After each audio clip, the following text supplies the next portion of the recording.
So what is the symptoms of endometriosis? Yes, endometriosis, the mechanism of disease is like the endometrium.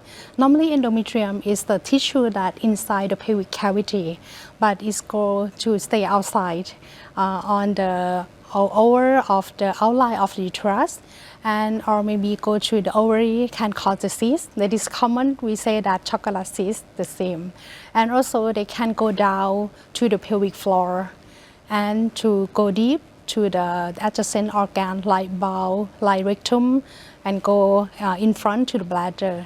And so it can cause the most common problem is the dysmenorrhea. This is also called chocolate cyst, right? Yes, yes. So what is the treatment actually? Treatment actually that we have multidisciplinary. First of all, we try to find where is the endometriosis site. Or maybe some patients have more than one side, uterus, ovary, or down to the pelvic floor. Second, we try to use the medication first because most of patients is like the reproductive age group. They need to have a baby, so we try to use medication first. And if they really need on that time to have the baby, we will send to Dr. Paweena for helping us to treatment.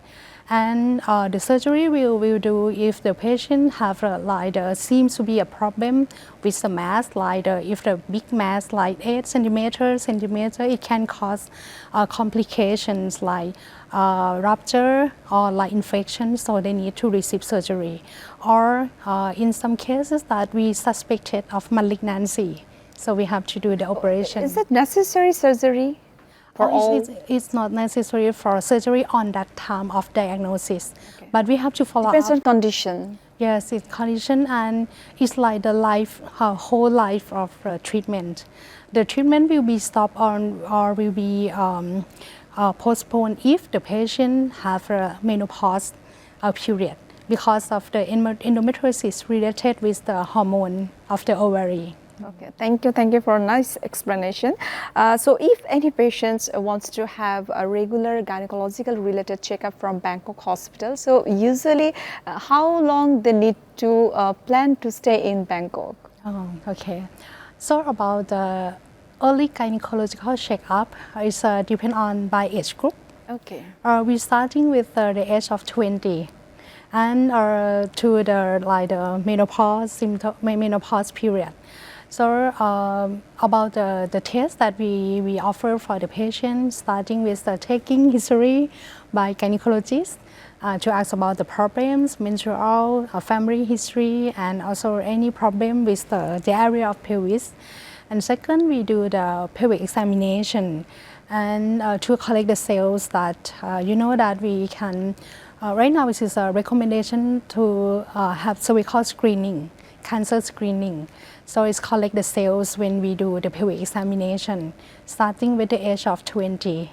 Or if the teenagers, they have early age of sexual intercourse, or if they have, they should receive the checkup. But that will be, I think, a high-risk pregnancy, right?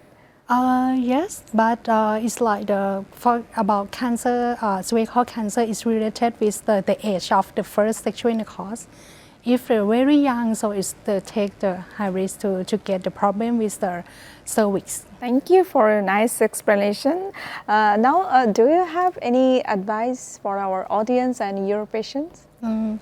For me, it's my part. I'm a specialist in gynecologist and also oncologist. So for me, it's like the concerning symptoms that I want to make a notice to the in general population that if if you have the problem with the irregular menstrual irregularities or painful period, which is the disturb in your daily life or quality of life, that is significant to visit the doctor. And also like the gynecological checkup. It's important because of we found a lot of cases that they found the disease when only check up. From the ultrasound, we found the mass, the cyst, and the need. It's not only for just found, but it receive treatment. Okay, so we can say that in any disease, we should maintain a disciplined lifestyle, right? Okay.